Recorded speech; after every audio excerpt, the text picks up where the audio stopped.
आजकाल लोक पैसे कमवण्यासाठी याचा फायदा घेलेत. अनेक भिकार चोट आहे ना, चांगली माहिती नाही, बिनाकामी फक्त पैसे भेटावून कोणावर माहिती अधिकार टाकायचा आणि पैसे उकळण्याचं साधन चालू केले यांनी.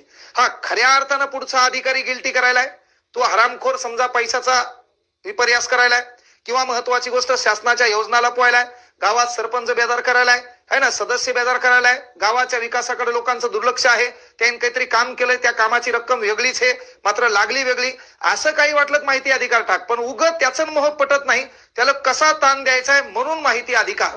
कारण लोकांची मेंटॅलिटी एवढी दलिंदर झाली पा. एकाला विचारलं त्याचं घर त्यापासून किती लांब आहे, म्हणला त्याचं घर पेटल्यावर माझ्या घरापासून दिसते. काही काही दलिंदर आहे ना, म्हणजे कोणाचं घर जर पेटलं तर त्याच्यावर हे सिगरेट पेटवणार आहे. मेंटॅलिटी बदलायची आपल्याला. सकाळी उठल्या उठल्या शाळेत गेल्यावर तू बोंबलत होता भारत माझा देश आहे, सारे भारतीय माझे बांधव आहेत. कुठे गेली प्रतिज्ञा? प्रतिज्ञा कुठे गेली? म्हणजे आपल्याला हे कळणं गरजेचं आहे.